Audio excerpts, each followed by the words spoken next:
આપણે અચલ આધાર અને પરંપરિત આધાર ને બંનેને એકબીજામાં કેવી રીતે પરિવર્તિત કરવું એ શીખ્યા. હવે એનાથી કોઈક નવી રીત પર આવીએ. મિત્રો, જો તમે આમ રીતોનું થોડું રિકેપ કરતા જશો ને તો એકદમ સરળ છે. અચલમાં ફેરવવું એનો એ જ આધાર, પરંપરિતમાં ફેરવવું આગલા વર્ષનો આધાર, અચલથી પરંપરિત, પરંપરિતથી અચલ, એટલે એકબીજાની રિવર્સ મેથડ. આના પછી આપણે એક સ્ટેપ આગળ વધીએ તો 11th સ્ટેટિસ્ટિક્સમાં આપણે શીખ્યા હતા કે સાદો મધ્યક અને ભારિત મધ્યક, સાદી સરેરાશ અને ભારિત સરેરાશ. જો તમે ધ્યાનથી સાંભળ્યું હશે તો તમને ખ્યાલ આવશે કે હું કઈ રીત ઉપર વધારે ભાર આપી રહ્યો છું.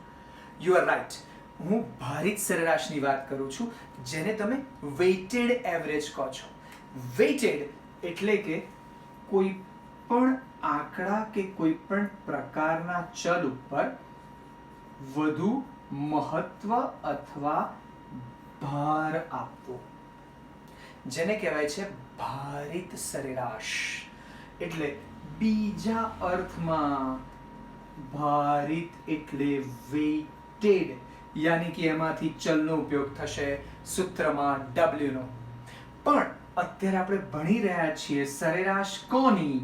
તો ઇન્ડેક્સ નંબરની, એટલે કે સૂચક આંકની.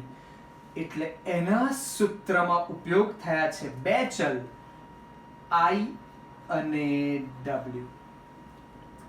ઇન્ડેક્સ પણ કેવો? વેઇટેડ. આ વેઇટેડ શું છે? તો ધ્યાનથી જોજો, એક નાનકડું એક્ઝામ્પલ આપો.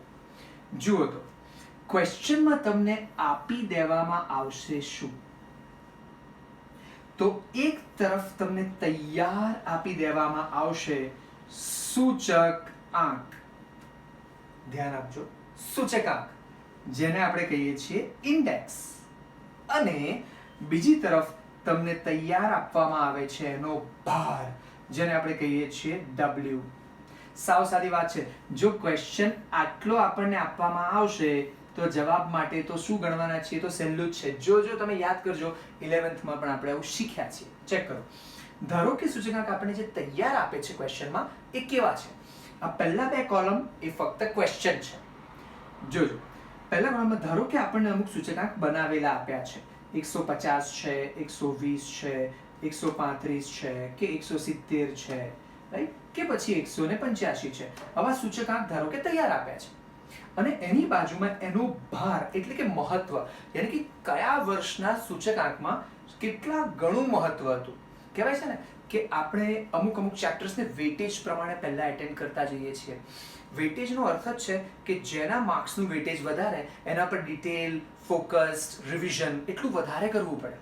તો જોજો, અહીંયા એના વેટેજ પણ એ પ્રમાણે આપણે તૈયાર આપેલા હશે. એક્ઝામ્પલ તરીકે કેવા વેટેજ ધારો કે આપેલા છે અને આ પ્રમાણે કે આનું 4 ગણું મહત્વ છે, કે આનું 2 ગણું મહત્વ છે, કે આનું 5 ગણું મહત્વ છે, આનું 3 ગણું મહત્વ છે, આનું ફક્ત 1 ગણું મહત્વ છે. અત્યારે ધ્યાન રાખજો કે આ ભાર અમુક એક્ઝામ્પલ્સમાં અને સૂચકાંક પણ અમુક એક્ઝામ્પલ્સમાં તૈયાર આપશે.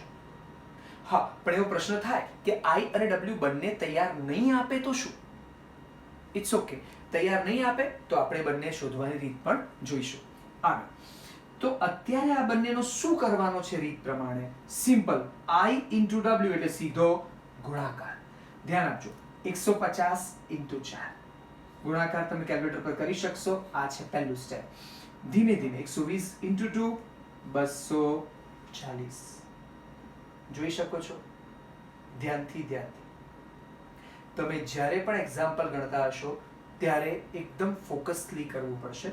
135 × 5 જે પણ તમને ગુણાકાર આવતા જાય એ બધા જ ગુણાકાર આવી જાય પછી એનો ફક્ત શું કરવાનો છે? તો સરવાળો. સાવ સિમ્પલ, તમે એના પહેલા કરી ચૂક્યા છે. જો હું આનો સરવાળો કરું તો સ્વાભાવિક છે કે મેં I અને W ના ગુણાકાર પછી એનો શું કર્યો કહેવાય? સરવાળો. એટલે કે એનો શું લીધો કહેવાય? સિગ્મા. સિગ્મા એટલે સરવાળો. યાદ કરો, અપોન. જો તમે I W નો ગુણાકાર કરીને તૈયાર રાખ્યો છે તો છેદમાં શું? તો તમે જેટલા ભાર લીધા છે એનો સરવાળો, એટલે કે W નો સરવાળો. આવા ઇન્ડેક્સને ઇન્ડેક્સ પણ કેવો કહેવાય છે? ભારિત. IW. આવી રીત તમે પહેલા પણ જોઈ છે, યાદ કરો. જો તમને આ ત્રણેય બધી સંખ્યાઓમાં સરવાળો મળી જતો હોય તો અહીંયા એક સરવાળાનો તૈયાર મૂકો, છેદમાં સિગ્મા W એટલે કે આ W એટલે કે ભારનો સરવાળો. સ્વાભાવિક છે, બહુ જ નાનો સરવાળો છે. કેટલો થશે? 4 2 6 ને 5 11 ને 3 14 ને 1 15. તો આ જે સરવાળો છે એ છેદમાં અહીંયા 15 વડે ભાગી નાખજો. સિમ્પલ. આનો જે જવાબ આવ્યો અને અપૂર્ણાંક પછી બે સંખ્યા લઈ લીધી. આમ તો ખબર છે કે ત્રીજી સંખ્યા 5 કે 5 થી મોટી હોય તો આગળ એક આંક ઉમેરીએ છીએ. સિમ્પલ. તો આ રીતે તમને જવાબ મળશે. એ સરેરાશને કહેવાશે ભારિત સરેરાશ. હવે આપણે એનું આગળની મેથડ થોડી ડિટેલમાં જોઈએ.